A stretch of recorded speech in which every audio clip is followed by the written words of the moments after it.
عمران خان کی جانب سے بھی دنیا بھر کے مسلمانوں کو عید کی مبارکباد۔ عید سعید جو ہمیں عظیم قربانی کی یاد دلاتی ہے، عمران خان کی جانب سے کہا گیا۔ انہوں نے کہا کہ خوشی کے موقع پر کشمیریوں اور اہل فلسطین کو بھی دعاؤں میں یاد رکھیں۔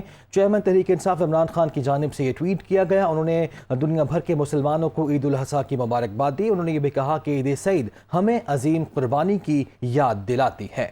آپ کو بتاتے چلیں کہ عمران خان کی جانب سے بھی عید کی مبارکباد دی گئی۔ عمران خان کی جانب سے دنیا بھر کے مسلمانوں کو عید کی مبارکباد، اور انہوں نے کہا کہ خوشی کے موقع پر کشمیریوں اہل فلسطین کو بھی دعاؤں میں یاد رکھیں۔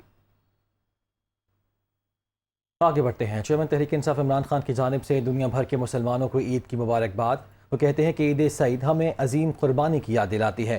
خوشی کے موقع پر کشمیریوں اور اہل فلسطین کا بھی ذکر کیا۔ عمران خان نے کہا کہ ان کو بھی اپنی دعاؤں میں یاد رکھا جائے، اور چیئرمین تحریک انصاف نے بنی گالہ میں عید کی نماز ادا کی، جس کے مناظر بھی آپ ملاحظہ کر سکتے ہیں۔ نماز عید انہوں نے بنی گالہ میں ادا کی، اس کے بعد جو شرکاء تھے وہاں پہ موجود ان سے انہوں نے عید بھی ملی اور ان کو عید کی مبارکباد بھی دی ہے۔ عمران خان کی جانب سے دنیا بھر کے مسلمانوں کو عید کی مبارکباد۔ عید سعید جو ہمیں عظیم قربانی کی یاد دلاتی ہے، یہ کہنا ہے عمران خان کا۔ مزید کہا، خوشی کے موقع پر کشمیریوں اور اہل فلسطین کو بھی دعاؤں میں یاد رکھیں۔ چیئرمین تحریک انصاف نے بنی گالہ میں عید کی نماز ادا کی، اور خوشی کے موقع پر کشمیریوں اور اہل فلسطین کو بھی دعاؤں میں یاد رکھیں، یہ کہا گیا عمران خان کی جانب سے۔ اور آپ کو بتاتے چلیں کہ بنی گالہ کے مناظر آپ ملاحظہ کر سکتے ہیں۔ غالباً یہ جو شاپنگ بیگ ہے وہ تھمائے جا رہے ہیں۔ قربانی کے بعد شاید یہاں پہ گوشت تقسیم کیا جائے گا۔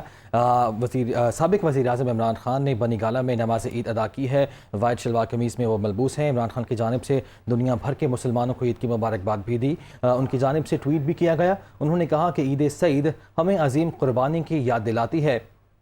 خوشی کے موقع پر کشمیریوں اور اہل فلسطین کو بھی دعاؤں میں یاد رکھا جائے۔ عمران خان کی جانب سے یہ بھی کہا گیا۔ چیئرمین تحریک انصاف نے بنی گالہ میں عید کی نماز ادا کی، اور نماز عید کے بعد انہوں نے عید کی مبارکباد بھی دی ہے۔